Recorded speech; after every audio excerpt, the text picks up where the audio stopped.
오늘 주실 하나님의 말씀 우리 함께 봅니다. 골로새서 1장 26절과 27절의 말씀입니다. 골로새서 1장 26절에서 27절 우리 다 함께 일어나시고요, 말씀 힘있게 같이 봉독하겠습니다.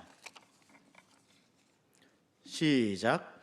이 비밀은 만세와 만대로부터 감추어졌던 것인데 이제는 그의 성도들에게 나타났고 하나님이 그들로 하여금 이 비밀의 영광이 이방인 가운데 얼마나 풍성한지를 알게 하려 하심이라.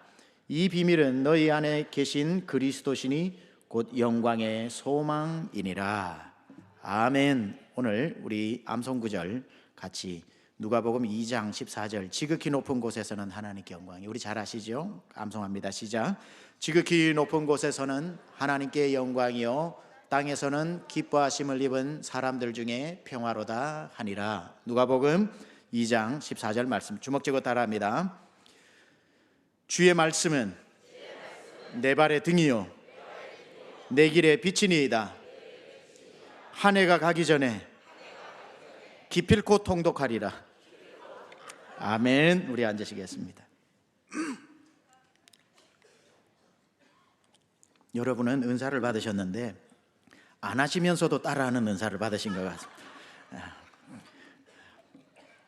몰라, 뭐 따라하려니까 해야지 뭐 이러고는 나가시면서 잊어버리시고, 그래도 안 하는 것보다 따라하시는 게 낫다 생각합니다. 오늘 크리스마스 주일이고요, 25일은 크리스마스 날입니다. 두 번에 걸쳐서 이 성탄의 메시지를 여러분하고 전해야 되는데 제가 말씀을 열심히 요한복음 3장 16절 가지고 준비를 하다가 성령께서 제 마음 가운데 강한 마음을 주셨습니다. 어떤 마음을 주셨냐면 작년에 꼭 이때 주일날 여러분과 나누었던 말씀이 있는데 그때 참 제 개인적으로도 준비하면서 은혜를 많이 받았고 또 말씀을 증거하면서도 또 은혜를 받으셨다는 분들이 많았고 또 그 말씀이 한 번 듣고 잊어버리기에는 우리가 좀 많이 아까운 말씀이라는 강한 마음을 주셔서 작년에 제가 드러난 비밀이라는 제목 가지고 말씀을 전했고요.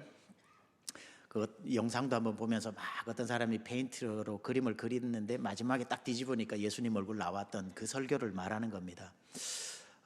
그러면서 그 말씀을 전해라고는 마음에 감동을 주셨는데 제가 한 번도 지금까지 목회를 13년 반 여기 세미한교 담임 목회를 하면서 똑같은 설교를 한 적 절기 때 한두 번은 있을지 몰라도 없었는데 마음에 좀 부담이 되었습니다. 근데 하나님 또 기쁜 마음을 주셨어요.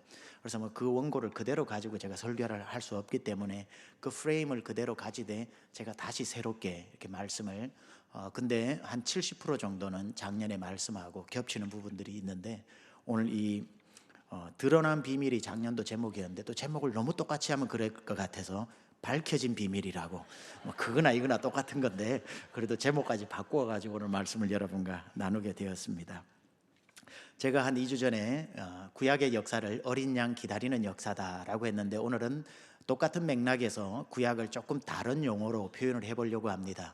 구약의 역사가 4,000년의 역사로 이스라엘의 역사로 잡았을 때에 어떤 역사라고 요약될 수 있는가? 그것은 비밀 풀기다, 비밀 코드 풀기다, 이렇게 또 표현할 수가 있습니다. 하나의 큰 줄기로 사탄의 역사와 하나님의 거룩하신 주도적 역사가 구약을 두 스트림으로 이어져 오는데 그 두 하나님의 그 역사와 사탄의 역사를 어떤 관점에서 바라보느냐, 하나님께서 한 비밀을 정하시고 그 비밀이 성취되시기 위한 하나님의 주도적인 역사와 그 비밀을 무슨 수를 동원해서라도 이루어지지 않도록 방해하려고 그 비밀의 숨은 코드를 디코딩하기 위한 사탄의 역사로 이렇게 점철되어져 온 역사라고 구약의 역사를 말할 수 있습니다. 하나님은 사탄에게 절대 들키지 않도록 비밀을 아주 중요하게 다음 세대로 전수시키셨고 사탄은 그 비밀의 코드를 캐내기 위해서 갖은 방법을 동원해서 그 비밀을 알려고 했던 역사라고 하는데 하나님은 아담과 하와가 죄를 범함과 동시에 그 순간에 이 인류를 구원하시기 위한 한 비밀을 정하셨고 그 비밀은 뭐냐면 당신의 아들을 세상에 보내어 메시아로 보내어서 인류를 구원하시기 위한 하나님의 비밀, 그 달라스 윌라드의 표현에 의하면은 divine conspiracy, 하나님의 모략 이렇게 표현을 하기도 합니다.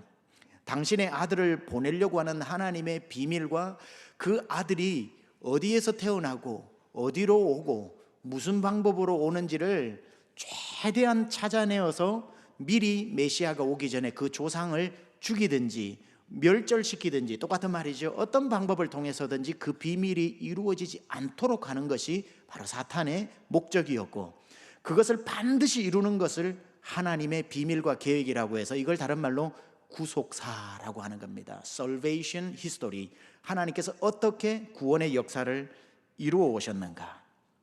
하나님은 이 아들을 보내시는 방법을 사탄이 도무지 방해하지 못하기 위해서 공개적인 방법으로 사용하신 게 아니라 비밀이라고 하는 방법을 사용하신 거죠. 그래서 조상이 어느 조상인지 알 수 없고 어느 씨앗인지도 모르게 사탄이 도무지 이 비밀의 코드를 풀 수 없는 모든 방법을 통해서 하나님은 메시아의 씨앗을 보존하셨다는 겁니다. 하나님의 아들이 이 땅에 마침내 오셔서 인류를 구원하시기까지, 이 목적이 달성될 때까지 이 비밀은 그 누구에게도 누설되지 않았고 사탄의 방해에도 노출되지 않았다는 겁니다. 목적을 완전히 이루실 때까지 이 비밀은 오로지 누구만 알았냐면 그 당시에 비밀 맡았던 사람만 알 수 있었던 겁니다.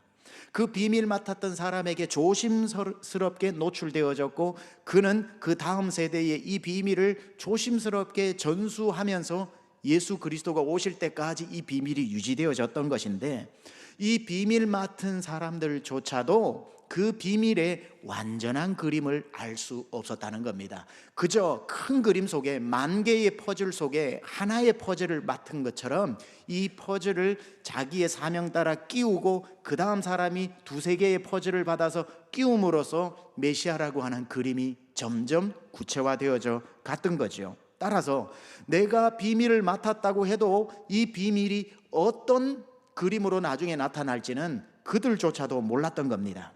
이 비밀이 계승되어지고 다음 세대로 계승되어졌지만 어느 한 사람도, 단 한 사람도 처음과 끝의 그림을 다 본 사람이 없었습니다. 단지 자기 당대에 자기만큼 보여주신 만큼만 알고 그 사명을 충실히 감당해서 다음 세대로 이어져 준 자기의 임무와 사명을 다한 것뿐입니다. 그렇기 때문에 거듭 말씀드리지만 완전한 그림을 본 사람은 없지만 자기가 받은 그림을 비추어서 희미하게 메시아가 오는 것에 대한 그림을 정확하지는 않지만 블러리하게 바라볼 수 있었다고 성경은 이야기합니다. 그래서 히브리서 11장에는 많은 믿음의 선진들이 나오죠. 믿음장이라고 그러고 믿음의 영웅장이라고도 하는 많은 사람들을 향해서 성경은 13절에 뭐라고 증언하고 있냐면 이렇게 말씀합니다. 이 사람들은 다 믿음을 따라 죽었으며 약속을 받지 못하였으되, 여기서 약속은 그리스도의 태어나심입니다. 약속을 받지 못하였으되 그것을 멀리서 보고 환영하며, 멀리서 보고 희미하게 환영하며 땅에서는 외국인과 나그네임을 증언하였느니라. 자 보세요. 이 땅에서 비밀 맡은 사람들의 구약의 역사를 보면 특징이 한 가지가 있는데, 한 곳에 정착해서 살지 않습니다. 나그네 또는 외국인 같은 삶을 살면서 오늘은 이곳, 내일은 저곳으로 정처 없이 그들이 정착민이 아니라 노매드, 유목민으로 살아간다는 것을 보게 됩니다. 이것은 하나님께서 가지신 하나님의 지혜입니다. 한 곳에 정착해서 오랫동안 살고 있는 사람에게 메시아의 조상을 만들어 놓으면 사탄은 곧 그를 발견하게 될 것이고 메시아가 오지 못한 씨앗을 멸절시킬 수 있을 것입니다. 따라서 하나님은 그 메시아의 조상되는 사람을 여러 가지 방법을 통해서 옮겨 다니게 하신 것이지요. 아브라함을 옮겨 다니게 하신 것과 마찬가지로 이스라엘 백성들을 포로로 잡혀가서 외국의 나라에 외국인으로 살게 하기도 하셨다가, 예수님의 조상이 되는 다윗만 하더라도 광야의 이곳저곳으로 헤매게 하여서 도무지 오늘은 어디에서 잘지 내일은 어디에서 잘지 알지 못하는 나그네의 정처 없는 삶으로 살게 하시는 것까지, 하나님은 그 비밀 맡은 자들을 한 곳에 정착시키지 않고 끊임없이 옮겨 다니도록 만들으셨습니다. 그리고 그들은 도망가면서도 고개를 갸우뚱거리면서 아니 멀쩡하던 내가 왜 광야에 도망을 다니지? 내가 왜 먼 나라로 포로로 잡혀가지? 내가 왜 다른 나라에 가서 살아야 하지? 몰랐지만 그들 마음속에 희미하게 바라보았던 이 땅에서 나그네와 외국인으로 살게 하신 그 비밀 맡은 사람은 어느 정도를 알고 살았던 것 뿐입니다. 아브라함으로 가보면 아브라함이 부르심을 받았죠. 너는 본토 친척 아비 집을 떠나 내가 내게 지시할 땅으로 가라 라고 했을 때에 그는 무작정 그 한마디를 듣고 일어나서 갔다고 보기는 힘든 겁니다. 하나님께서 어떤 너의 씨앗에서, 너의 가문에서 내가 그리스도를 태어나게, 그리스도는 구약의 히브리어로 말하면 메시아, 똑같은 말입니다. 헬라어로는 그리스도 메시아를 태어나게 할 텐데 너 여기 갈대아 우르에 있어서는 안 돼. 내가 앞으로 너를 이리로도 보내고 애굽으로도 보내고 가나안으로도 보내고 브엘세바로도 보내고 정처 없이 너를 돌아다니게 할 텐데 그것은 너의 씨앗에서 메시아를 보존하기 위한 나의 방법이다. 일어나 가라라고 했을 때에 그는 갈 바를 알지 못했지만 그 희미한 하나님의 부르심을 가지고 그 자리를 떠날 수 있었던 것이지요. 여기에 대해서 갈라디아서 3장 16절은 이렇게 기록합니다. 이 약속들은 아브라함과 그 자손에게 말씀하신 것인데 여럿을 가리켜 그 자손들이라 하지 아니하고 오직 한 사람을 가리켜 내 자손이라 하셨으니 곧 누구라? 그리스도라. 아브라함에게 그리스도를 희미하지만 보여주셨다는 겁니다. 이 말씀에 의하면 하나님께서 이미 아브라함을 부르실 때에 너의 씨앗에서 그리스도가 나올 것이라는 것을 말씀해 주셨다는 겁니다. 그래서 아브라함은 그 하나님의 비밀의 꿈을 이루기 위해서, 쓰임받기 위해서 미련 없이 정든 고향 떠날 수 있었고 엄청난 그 일을 위해서 자기를 희생할 수 있었고 평생 동안 순종하면서 가나안으로 가라면 가나안으로 갔고 브엘세바로 가라면 브엘세바로 갔고 애굽으로 가라면 애굽으로 가면서 내가 왜 정처 없이 그 좋은 집을 떠나서 이렇게 다니는지 가끔씩 고개가 갸우뚱거려짐에도 불구하고 이것이 하나님이 나에게 주신 씨앗을 보존하기 위한 사명인 줄로 알고 이 땅에서 기꺼이 나그네와 외국인으로 살아내었던 것입니다. 이것이 바로 비밀 맡은 자들의 운명이라고나 할까요?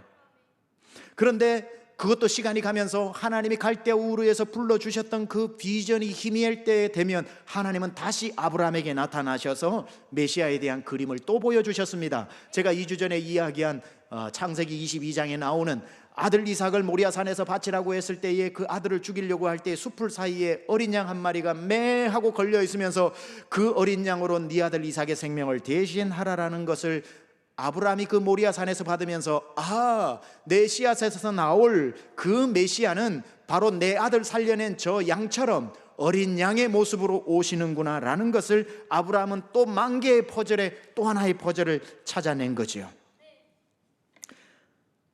그렇게 하나둘 찾아나감에도 불구하고 그 어느 누구도 그 모든 그림을 한꺼번에 본 사람이 없습니다. 왜냐하면 하나님은 절대로 그 누군가에게 예수님 오실 때까지 전체 그림 보여주시지 않습니다. 왠 줄 아세요? 인간은 인간인지라 모든 비밀을 내가 다 알게 되면 그 사람은 반드시 누군가에게 발설하게 되어 있습니다. 그러면은 메시아에 오시는 사역에는 큰 구속사에서 차질이 있기 때문에 하나님은 그 한 사람이 아무리 편애가 되고 아무리 좋아도 모든 것을 가르쳐 주지 않고 자기 맡은 자도 자기만큼만 알 수 있는 그 조각 그림을 알려주시는 것으로 하나님은 그 비밀을 유지시켜 나가셨다는 겁니다. 아브라함이 여러 가지 힌트를 받지만 전체 그림을 못 본 이유가 바로 그것입니다. 그래서 이 비밀이 최종적으로 어떻게 얼굴을 드러낼지 아브라함은 다 알지 못하고 자기의 사명만 완수하고 떠나게 된 거죠. 자, 이 비밀이 아브라함 이전으로 올라가면 또 중요한 만 개의 퍼즐 중에 힌트가 되는 정말 결정적 단서가 되는 또 퍼즐이 몇 개가 있습니다. 그게 아담과 하와에게 주신 창세기 3장 15절 소위 일컫기를 성경에 나타난 첫 번째 예언이라고 하는 창세기 3장 15절에 앞으로 오실 그리스도에 대해서 이렇게 힌트를 주고 있죠. 이건 하나님이 사탄에게 하시는 말씀입니다. 내가 너로 여자와 원수가 되게 하고 내 후손도 여자의 후손과 원수가 되게 하리니 여자의 후손은 내 머리를 상하게 할 것이요 너는 그의 발꿈치를 상하게 할 것이니라 하시고, 자, 앞으로 뱀의 머리, 사탄이죠. 사탄의 머리를 밟고 심판하실 분이 여자의 후손으로 온다라고 이야기하고 있습니다. 이게 조각 그림이지만 어마어마한 힌트가 되는 거죠. 여기에서 왜 굳이 여자의 후손이라고 표현했을까? 그럴 때는 그럴 만한 이유가 있겠지요. 왜냐하면 이 당시에 그 어느 누구도 사람을 일컬을 때에 여자의 후손이라는 용어를 쓰지 않습니다. 아브라함의 아들, 이삭의 아들, 야곱의 아들에서 아버지의 이름을 거명하고 그의 아들이든지 딸이든지 이야기하지 누구를 들어 여자의 후손이라는 말을 쓰지 않는데, 굳이 이 창세기 3장 15절에 여자의 후손이라고 표현을 한 데는 아버지 없이 태어난다라고 하는 것을 말해주는 겁니다. 아버지가 없기 때문에 여자의 후손이라는 말밖에는 사용할 수가 없다는 거지요. 이게 하나님께서 아담과 하와에게 주신 앞으로 올 메시아의 특징에 대한 엄청난 힌트라는 겁니다. 자, 이제 그 힌트, 아브라함에게 주신 힌트와 그리고 아담과 하와에게 주신 힌트를 한번 종합해 보면 얼추 괜찮은 그림이 나옵니다. 제가 요약해 볼게요. 오실 메시아는 아버지 없이 여자의 후손으로 오시는데, 그분은 우리를 살리기 위해 어린 양의 모습으로 오신다. 어린 양의 역할을 하는데, 이게 아브라함 것과 아담 것을 합쳐놓은 그림입니다. 자, 이제 출애굽으로 넘어가면 모세에게 하나님이 비밀을 맡기십니다. 모세를 통하여 모세에게 꽤나 결정적인 힌트를 몇 가지 주시는데요.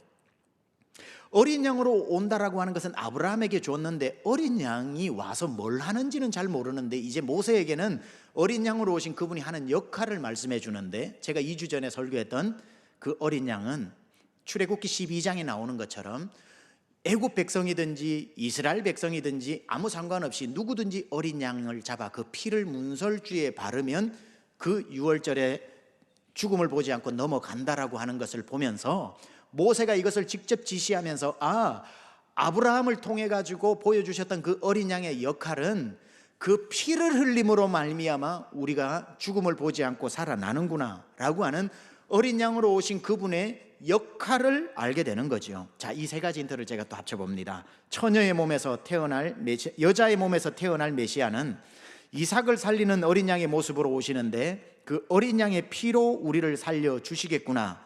그리고 그 어린 양은 유월절에 죽겠구나. 여기까지가 나온 힌트입니다. 유월절날 죽겠구나.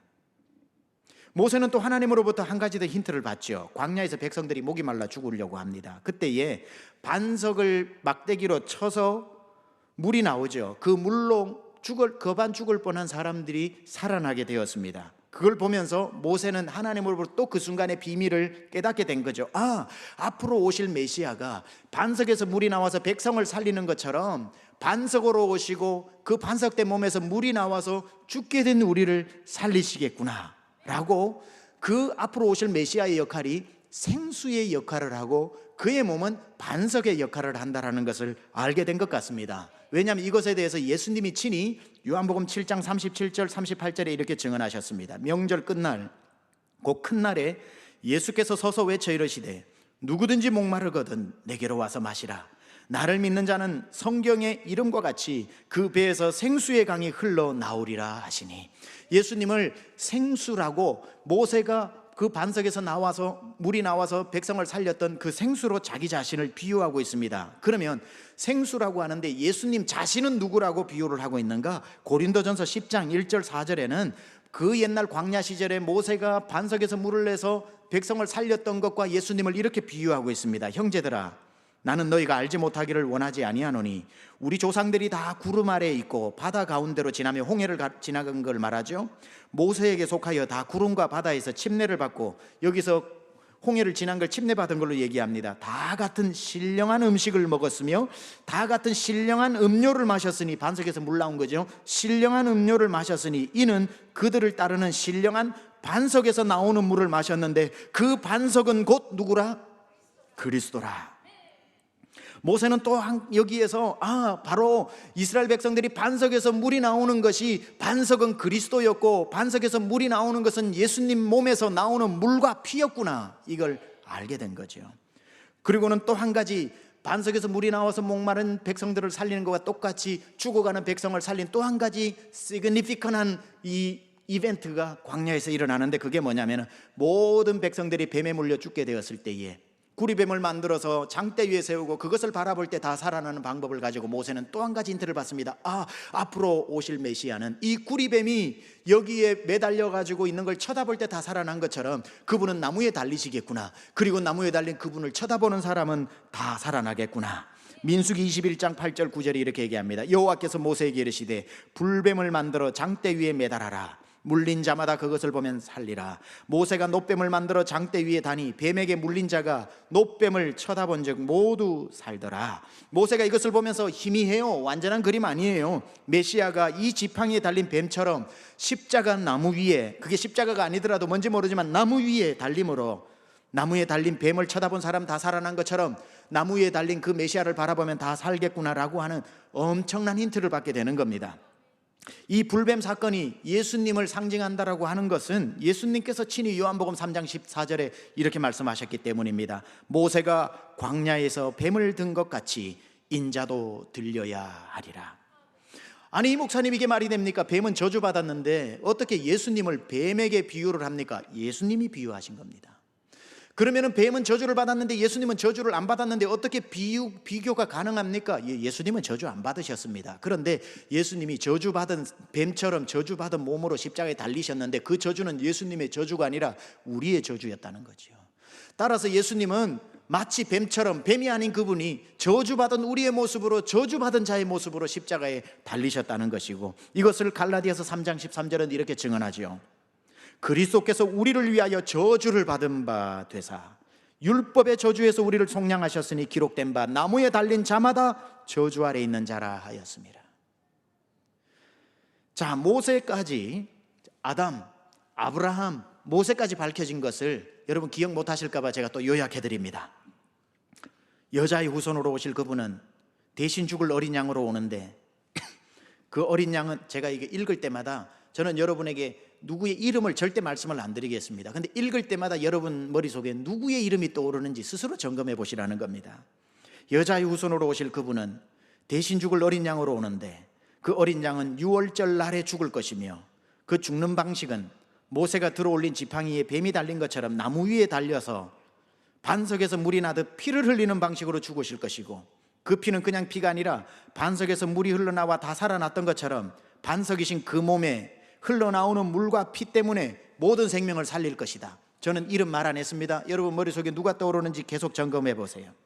모세까지 오니까 제법 그림이 많이 그려집니다. 그러나 사탄은 몰라요. 왜냐하면 이게 한 사람이 그린 그림이 아니라 수백 년 동안 하나씩 그려온 그림이기 때문에 이 하나님의 컨스피러시를 알 수 있는 방법이 없는 거지요.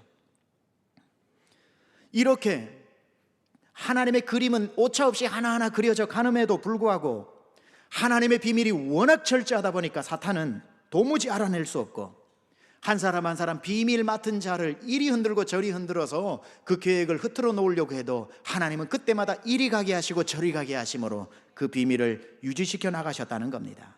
자, 이 비밀이 이제 다윗에게로 오게 됩니다. 다윗에게 하나님은 한 가지 중요한 말씀을 하시는데 사무엘하 7장 12절에서 16절에 이렇게 말씀하십니다. 내 수완이 차서 내 조상들과 함께 누울 때에 내가 내 몸에서 내 씨를 내 뒤에 세워 그의 나라를 견고하게 하리라. 여기까지만 보면은 이게 솔로몬에 대한, 자기 아들이 왕권을 받겠다는 솔로몬에 대한 이야기지만 그 다음 16절은 이렇게 말합니다. 내 집과 내 나라가 내 앞에서 영원히 보존되고 내 왕위가, 왕권이 영원히 견고하게 하셨다 하라. 이것은 다름 아닌 1차적 의미로는 자기 아들 솔로몬이 왕권을 이어가겠다고 하지만 그것은 한 세대가 아니라 영원히 견고하게 그 왕위가 이어져 나가겠다라고 하는 것은 이 다윗의 씨앗에서 솔로몬뿐 아니라 영원한 하나님의 나라 왕국을 이루는, 왕권을 유지시키는 하나님 나라 왕이신 그리스도가 자기의 씨에서 태어난다라고 하는 것을 알려주신 하나님의 비밀인 겁니다. 따라서 앞으로 오실 메시아는 다윗의 자손으로 오시는 것이고, 이것은 율법을 연구한 유대인, 예수님을 안 믿는 모든 사람도 다윗의 자손 중에서 메시아가 온다라는 것은 이구동성으로 동의했던 사실입니다. 자, 이제 다윗을 이어서 이 비밀이 이사야에게서 전해지는데 아마 하나님 보시기에 이사야가 가장 입이 무겁고 믿음직한 사람이었던 것 같습니다. 왜냐하면 이사야에게 가장 많은 비밀을 보여주십니다. 메시아에 대한 예언을 이사야가 하나님으로부터 받는데 결정적 단서가 또 몇 가지 나오죠. 이사야 7장 14절에 지금까지 그려온 그림에 아주 선명한 색칠을 덧칠하기 시작하고 퍼즐이 거의 맞추어져 가는 상황입니다. 창세기 3장 15절에 아까 여자의 후손이라고 그랬는데 그 여자는 누구고 후손은 누군지가 설명이 되어져 있습니다.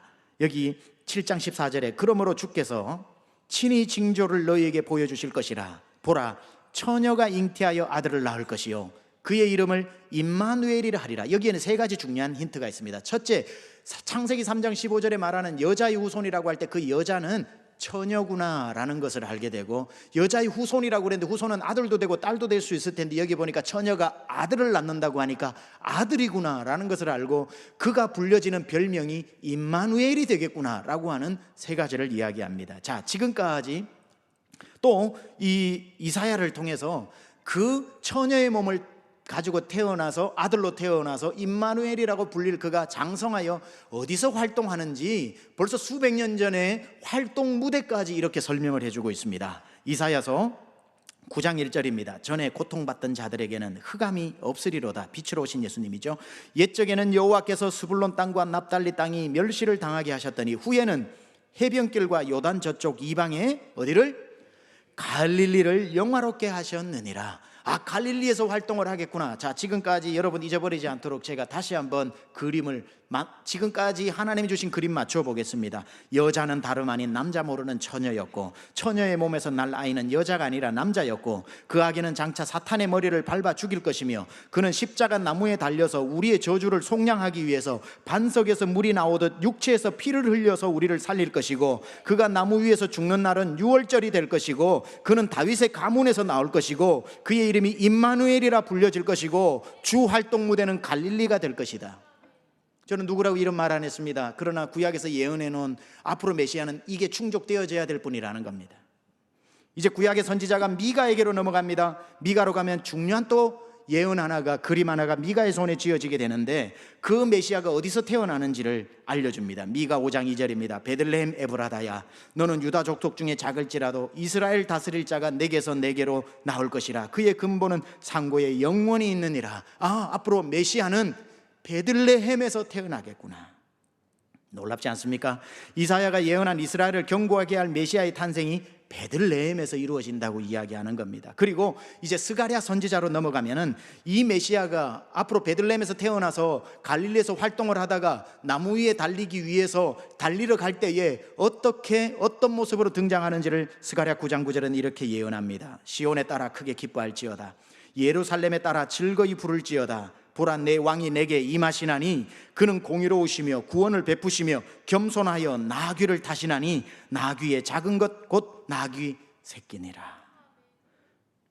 자, 이사야는 이 나귀 새끼를 타고 등장한 메시아가 십자가를 지고 이제는 나귀를 타고 왔죠. 그리고 내려서 나무에 달리기 위해서 가시는 그 중간 상황을 이사야는 또 이렇게 어떤 모습으로 십자가에 달리기 위해서 가시는지를 53장 7절은 이렇게 예언합니다. 그가 곤욕을 당하여 괴로울 때도 그의 입을 열지 아니하였으며 마치 도살장으로 끌려가는 어린 양과 털 깎는 자 앞에서 잠잠한 양같이 그의 입을 열지 아니하였도다. 자, 지금까지 제가 또 한번 이제 마지막입니다. 지금까지 총 복습해 보겠습니다. 저는 누구라고 이름을 얘기 안 하겠습니다. 여러분 마지막 이름이 누가 떠오르는지 알고 누구냐고 물어보면 여러분 머리에 떠오르는 그 이름을 얘기해 보십시오. 여자는 다름 아닌 남자 모르는 처녀였고 처녀의 몸에서 날 아이는 남자였고 그 아기는 장차 사탄의 머리를 밟아 죽일 것이며 사람들은 그를 임마누엘이라 부를 것이다.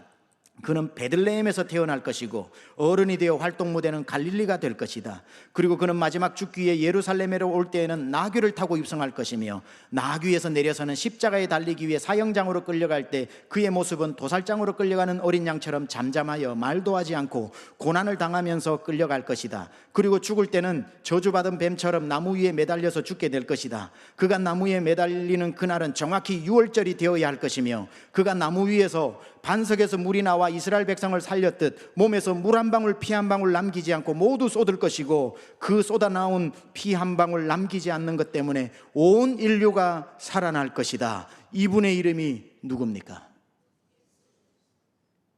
이분의 이름이 예수 그리스도입니다. 여러분, 아브라함도 아담도 모세도 다윗도 이사야도 미가도 스가랴도 이 제가 방금 말씀드린 이걸 전체로 본 사람 한 명도 없어요. 하나님만 보셨어요. 그런데 그들이 희미하지만 자기에게 주신 그 사명을 후세에 전달하고 후세에 전달해서 태어나신 분이, 모든 예언을 자기 홀로 다 완벽하게 성취하신 분이 우리 주 예수 그리스도, 수천 년에 숨겨진 하나님의 모략과 비밀이 예수 그리스도 안에서 하루아침에 다 밝혀지고 풀려졌다는 사실입니다. 그렇다면 어떻게 이 선지자들은, 남들 그 동시대에 살았던 사람은 알지 못했는데 이 선지자들이 어떻게 앞으로 장차 오실 메시아, 그분이 그리스도라는 것을 알았을까? 베드로전서 1장 10절 11절은 이렇게 그 옛날 비밀 맡았던 선지자들을 이렇게 기록해 두고 있는데, 좀 쉬우시라고 제가 세 번역으로 읽어보겠습니다. 예언자들은 이 구원을 자세히 살피고 연구하였습니다. 그들은 여러분이 받을 은혜를 예언하였습니다. 누구에게 또는 어느 때에 이런 일이 일어날 것인지를 그들이 연구할 때에 그들 안에 계신 그리스도의 영이 그리스도에게 닥칠 고난과 그 뒤에 올 영광을 미리 증언하여 드러내 주셨습니다.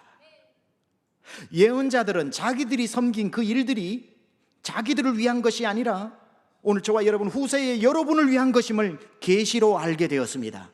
그 일들은 하늘로부터 보내주신 성령을 힘입어서 여러분에게 복음을 전한 사람에게 이제 여러분에게 선포되어진 것입니다.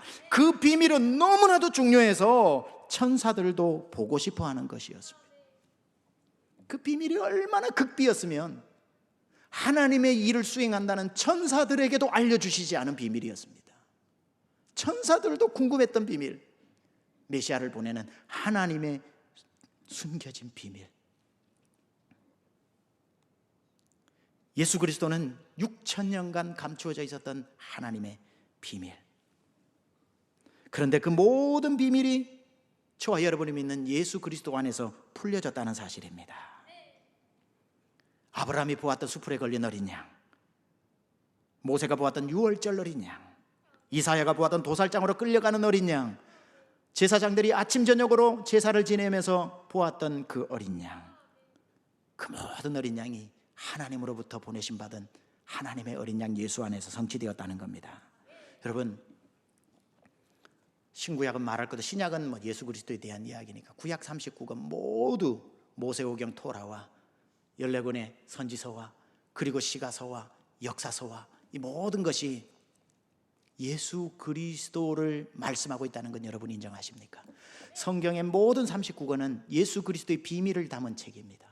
그래서 예수님이 요한복음 5장 39절에 스스로 이 구약을 이렇게 말씀하셨죠. 너희가 성경에서 영생을 얻는 줄 생각하고 성경을 연구하거니와 이 성경이 곧 내게 대하여 증언하는 것이니라. 아멘. 구약은 예수 그리스도에 대해서 증언하고 있다는 거예요.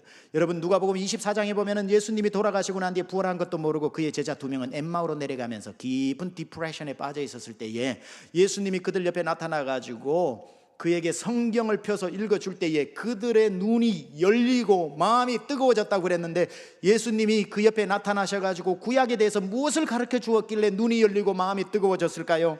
27절은 이렇게 이야기합니다. 이에 예수님께서 모세와 구약의 토라를 말하죠. 모든 선지자의 글로 시작하여 모든 성경에 쓴 바 자기에 관한 것을 자세히 설명하니라. 구약은 예수 그리스도에 대한 이야기들이라는 거죠. 사도행전 28장에 가면은 드디어 바울이 1차, 2차, 3차 전쟁을 마치고 나머지 마지막 로마로 압송되어져 가서 로마에 갑니다. 시저에게 재판을 받기 전까지 가택연금을 당하고 있을 때, 자기를 아는 많은 사람들이 왔을 때 그는 그들에게 그 기간에도 불구하고, 감옥에 있는 시간에도 불구하고 하나님의 복음의 말씀을 가르쳤는데, 바울이 그때에 무엇에 대해서 가르쳤는지 사도행전 28장 23절은 이렇게 또 말씀합니다. 그들이 날짜를 정하고 그가 유숙하는 집에 많이 오니 바울이 아침부터 저녁까지 강론하여 하나님의 나라를 증언하고 모세의 율법과 선지자의 말을 가지고 예수에 대하여 권하더라. 아멘. 마음대로부터 감추어졌던 구약의 모든 선지자들 속에 주인공이 예수 그리스도였다는 겁니다. 여러분에게 질문합니다. 여러분, 누가 만약에 다시 태어나도 우리가 믿는 2000년 전에 오셨던 예수님만큼 메시아에 대한 예언을 성취하신 분이 어디 있습니까? 누가 있습니까? 아니, 어느 정신 나간 사람이 나도 메시아 놀이 좀 해보자고 구약을 열심히 연구해가지고 앞으로 올 메시아는 이런 거구나 해서 거기에 맞춰서 끼워 맞추기 식으로 살아보는 사람이 있다고 칩시다. 왜 없겠어요? 메시아가 되고 싶어서 자기가 구약에 예언한 대로 내가 그 사람이라고 흉내낼 수 있겠지만, 질문 드립니다. 그렇게 생각하는 분에게 아무리 메시아 흉내를 내도 내가 다윗의 가문에서 태어나는 것을 흉내낼 수 있습니까? 가문을 흉내낼 수 있나요? 족보가 다 있는데. 내가 죽고 싶다고 딱 죽는 날이 예언한 대로 6월절에 죽을 수 있나요? 내가 죽고 싶은 방법을 선택한다고 해서도 십자가 위에 달려서 죽기가 쉽나요? 내가 태어나고 싶다고 해서 베들레헴에서 태어날 수 있는 사람이 있나요? 예, 나귀를 타고 가는 것쯤이야 흉내 내겠죠. 아니, 내 주 활동 무대를 갈릴리에 가서 살아야지, 이사 가면 되죠. 그런 건 가능합니다. 그러나 메시아 흉내 낼 수 있는 가능한 것도 있지만, 흉내 낼래야 흉내 낼 수 없는 태어나는 장소, 태어나는 가문, 죽는 날, 죽는 방법 스스로 선택할 수 있는 메시아 놀이로 재현할 수 있는 일이 아니라는 겁니다. 이것은 오로지 성령께서 그분을 메시아로, 예수 그리스도를 메시아로 부르셔서 다윗의 가문에 태어나게 하시고 베들레헴에서 태어나게 하시고 6월절 어린 양으로 죽게 하시고 다윗의 가문으로서 십자가 위에 죽게 하시며, 모든 것이 하나님의 주도적인 하나님의 만군의 여호와의 열심히 이루어낸 것입니다. 아니, 목사님, 그게 꼭 예수님 한 명만 그 예언이 성취됐다고 누가 얘기를 할 수 있습니까? 뭐 예수님 전까지는 없어서 비로소 예수님 때 구약의 예언이 공교롭게도 10,000분의 1로 예수 안에서 다 성취돼 태어나 보니 희한하게 다윗의 후손이 맞았고, 희한하게 태어난 게 또 베들레헴이고, 희한하게 또 죽는 날이 6월절이고, 그런 현상이 10,000분의 1이라고, 아니 1억분의 1이라도 예수님까지는 없어도 예수님 뒤에 또 누구 나올 수 있으면 그분이 메시아입니까? 그분이 메시아입니까? 이렇게 얘기할 수 있겠죠. 뭐 거기까지 여러분 생각 안 하시리라고 생각하지만, 이 전 성도 중에 한 명이라도 그렇게 생각하는 분이 혹시, 아니 왜 예수님이라고 생각하냐, 그 뒤에 나올 수도 있지. 이것을 아시는 하나님께서, 여러분 AD 70년 되면은 로마의 타이투스 황제가 예루살렘으로 쳐들어와서 예루살렘을 다 불태우고 돌 위에 돌 하나도 남기지 않고 예루살렘이 역사 속에서 사라지고 2000년 동안 디아스포라가 됩니다. 그게 헐번 사건이라고 그럽니다. 그런데요, AD 70년 헐번 사건 때 예루살렘에 있었던 다윗의 가문의 족보가 다 불태워져서 없어졌다는 사실 아십니까? 그 이후로 그 어느 누구도 내가 다윗의 자손이라고 클레임할 수가 없습니다. 하나님께서 예수 그리스도 안에서 다윗의 자손의 역사가 종료되어졌다라고 하는 역사를 주관하시는 하나님의 일이라는 거죠. 뒤에 나올 수 없다 이 말이죠. 다윗의 자손 중에서. 이것에 대해서 바로 수천 년 동안 하나님이 유지해 오신 그 비밀이 예수 그리스도 안에서 밝혀지시고 예수 그리스도에서 완성되어졌다는 것이고요. 이것에 대해서 골로새서 오늘 저와 여러분이 읽었던 본문 1장 26절 27절 이렇게 말씀합니다. 이 비밀은 만세와 만대로부터 감추어졌던 것인데 이제는 그의 성도들에게 나타났고, 하나님이 그들로 하여금 이 비밀의 영광이 이방인 가운데 얼마나 풍성한지를 알게 하려 하심이라. 이 비밀은 너희 안에 계신 그리스도니 곧 영광의 소망이니라. 여러분, 비밀이었지만 이제 이 비밀은 놀랍게도 온 천하에 드러난 비밀이 되었습니다. 예수님이 오시고 난 뒤부터 이것은 감추어진 비밀이 아니라 드러난 비밀이기에 예수님이 마지막에 승천하시면서 뭐라고 얘기하셨습니까? 이 소식은 감추어야 할 소식이 아니라 드러내야 할 소식이다. 너희는 모든 족속으로 가서 제자를 삼고 예루살렘과 사마리아와 땅끝까지 이르러 이제는 이 소식을 온 천하 만민에게 증거하라.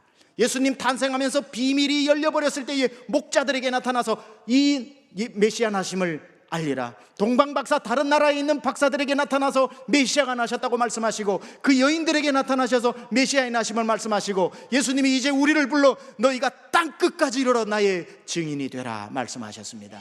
비밀이 돼 드러난 비밀인데 여러분에게 마지막 질문합니다. 아직도 여러분 안에는 숨기고 있는 비밀 아닌지요? 부끄러워서 말하지 않고 도무지 이걸 전하라고 하는 이 비밀, 여러분 안에 들어가면 한마디도 나오지 않아서 예수님 오셨대, 예수님이 오셨대, 그렇게 기다리던 메시아가 오셨대, 그분이 성탄절에 오셨대. 그분이 우리를 위해서 죄와 사망 권세를 깼대. 그분을 믿으며 천국 간대. 그분밖에는 길이 없대. 그분밖에는 생명이 없대. 그분으로 말미암자고는 하나님께로 갈 자가 없대. 와라 와라. 예수 나심을 만천하 온천하에 다니면서 드러낸 비밀을 선포해야 함에도 불구하고 아직도 자기 안에 들어와서 비밀로 누가 알까봐 부끄러워 숨기는 이 한 분 없기를 축원합니다. 이 성탄절 문을 열고 힘차게 나가십시오. 그리고 이제는 숨겨서는 안 될 밝혀진 이 비밀을 온 천하에 이 성탄 기간에 만나는 사람마다 전하십시오. 모든 영혼들 주님 앞으로 돌아올 때까지 우리의 부르짖음과 복된 소식의 외침이 멈추지 않기를 우리 주 예수 그리스도 이름으로 축원합니다.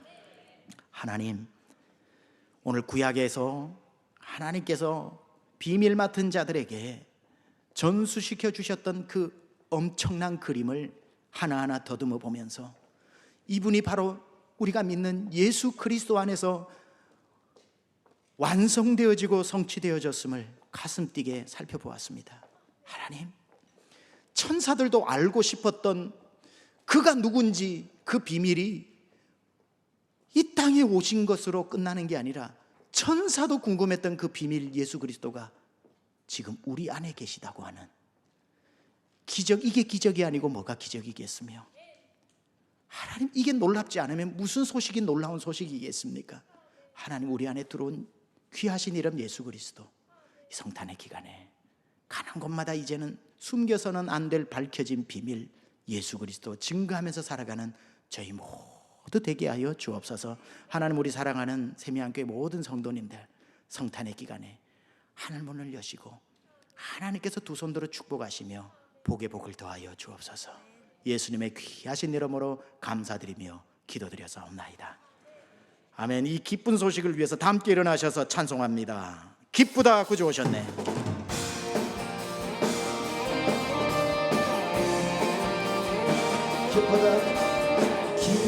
기쁘다 구주 오셨네. 백성 맞으라.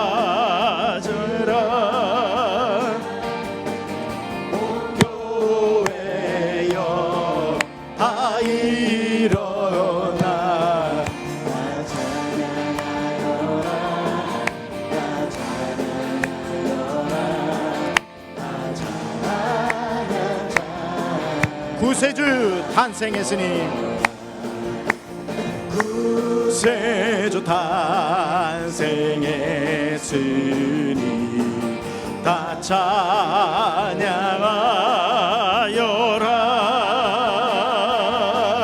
이 세상에 만물들아 다 경하여라.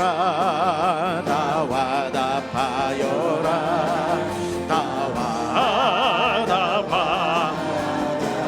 은혜와 진리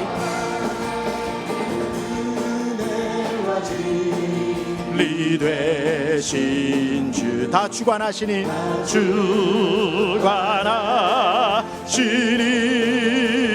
주관하시니 만국 백성 구주 앞에 다 경배하여라. 다 경배하여라. 다 기뻐 찬양해.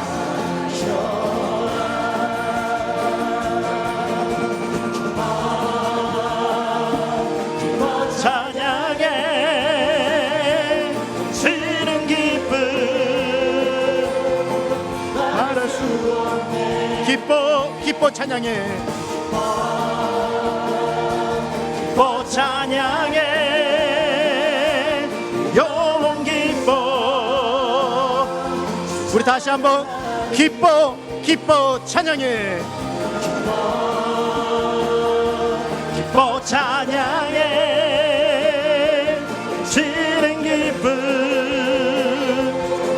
할 수 없네.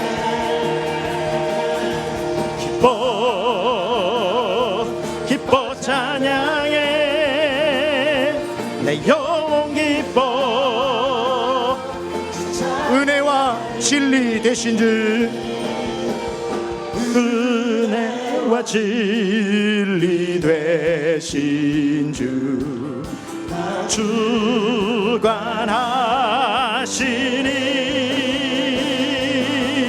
만국 백성 구주 앞에 다 경배하여라 다 경배하여라 다 경배하여라.